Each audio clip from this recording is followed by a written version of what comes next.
নমস্কার বন্ধুরা, রান্নাবান্না উইথ আড্ডা চ্যানেলে আপনাদের সকলকে স্বাগত।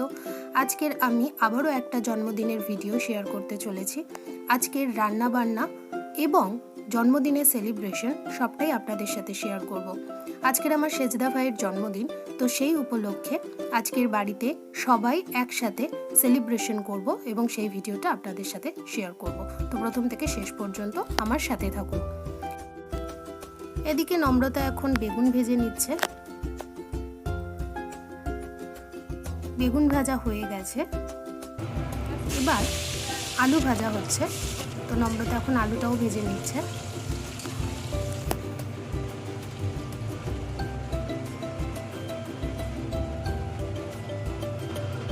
এখন আমার মেজো জেঠিমা কাতলা কালিয়া বানাবে, তার জন্য কড়ার মধ্যে সর্ষের তেল গরম করে নিয়েছে। এবারে সর্ষের তেলের মধ্যে কালো জিরে দিয়ে দিয়েছে, পেঁয়াজ কুচি দিয়েছে, দিয়ে পেঁয়াজটাকে লাল লাল করে ভেজে নিচ্ছে। এবার আদা বাটা দিয়ে দিল, ভালো করে আবারও একটু নাড়াচাড়া করে নিচ্ছে।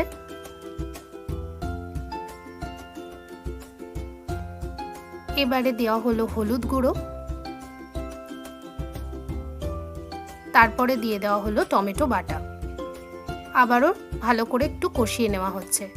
এবারে একটু দিয়ে দেওয়া হলো লঙ্কার গুঁড়ো, ঝালটা আপনারা আপনাদের পরিমাণ মতো ব্যবহার করবেন। এবারে পরিমাণ মতো নুন দিয়ে দিল, আর দিয়ে দিল সর্ষে বাটা। ভালো করে আবারও সবটা একসাথে মিশিয়ে নেওয়া হচ্ছে। এই বাটির মধ্যে রয়েছে টক দই, একটু চিনি, আর রয়েছে তিল বাটা, পোস্ত বাটা আর কাজু বাটা। তো একসাথে এই সবটা ভালো করে মিশিয়ে নেওয়া হয়েছিল, তো সেটাকেই এখন দিয়ে দেওয়া হলো। ভালো করে কষিয়ে নেওয়ার পরে এবার একটু গরম মশলা বাটা দিয়ে দেওয়া হলো। ভালো করে কষিয়ে নেওয়ার পরে জল দিয়ে দেওয়া হলো। তারপরে একটু চেরা কাঁচা লঙ্কা দিয়ে দেওয়া হলো। আগে থেকে নুন হলুদ দিয়ে ভেজে রাখা মাছগুলো তারপর দিয়ে দেওয়া হলো। তারপরে একটু সামান্য ঢাকা চাপা দিয়ে রাখতে হবে 5 মিনিট মতো।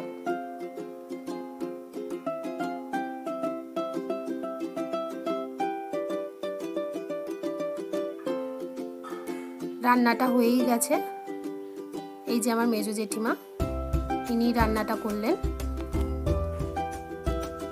রেসিপিটা হলো কাতলা কালিয়া, যে দেখতেই পাচ্ছেন কত সুন্দর দেখতে হয়েছে। আপনারাও এইভাবে ট্রাই করতে পারেন। এবারে রেসিপিটার নাম হলো চিকেন দরবারি। চিকেন দরবারি বানাবো আমি। তো এখানে আমি কিছু মশলা নিয়ে নিয়েছি, যেগুলো শুকনো খোলায় আগে ভেজে নেব। তো এখানে একটা চাটুতে আমি এখন মশলাগুলো ভেজে নিচ্ছি। এর মধ্যে রয়েছে গোটা জিরে, এলাচ, দারুচিনি, লবঙ্গ, গোলমরিচ আর রয়েছে মৌরি। মশলাটা এবার গুঁড়ো করে নেওয়া হবে।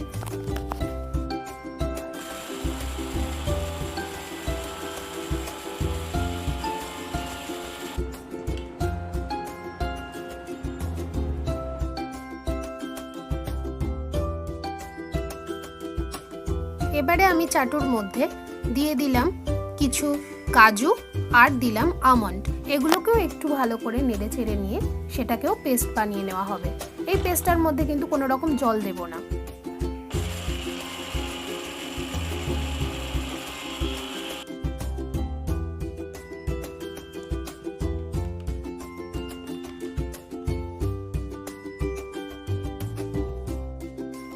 এবার আদা আর রসুনও পেস্ট করে নেওয়া হলো।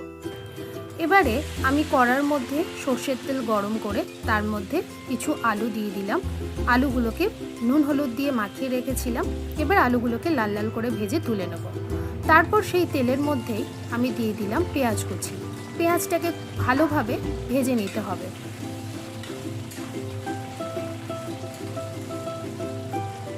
পেঁয়াজটা একটু ভাজা ভাজা হয়ে আসলেই তার মধ্যে দিয়ে দিলাম টমেটো কুচি।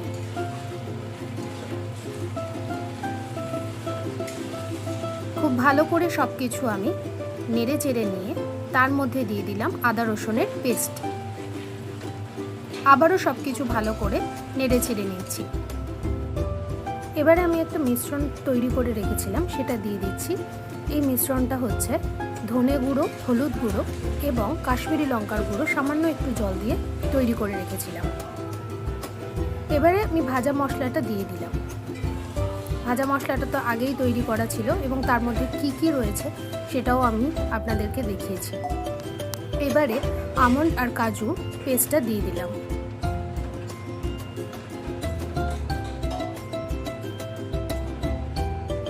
এবারে আমি এক এক করে মাংসর পিসগুলো দিয়ে দিচ্ছি। আমি এখানে চিকেনের সবটাই লেগ পিস ছিল। আচ্ছা, আমি এই রান্নাটাতে আলু ব্যবহার করেছি, কিন্তু আপনারা চাইলে আলু স্কিপ করতে পারেন। এবারে আমি এখানে পরিমাণ মতো নুনটা দিয়ে দিলাম। ঝালের পরিমাণ, নুনের পরিমাণ, চিনির পরিমাণ এগুলো আপনারা আপনাদের স্বাদ অনুযায়ী ব্যবহার করবেন। এবারে আমি টক দই দিয়ে দিলাম। সব কিছু এবার খুব ভালো করে কষিয়ে নিচ্ছি।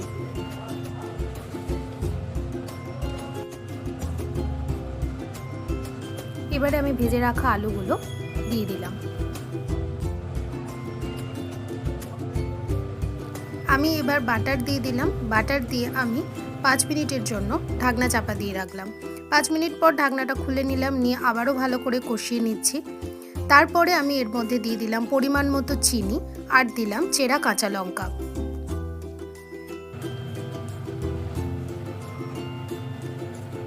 সব কিছু আবারও ভালো করে আমি নেড়ে ছেড়ে নিলাম।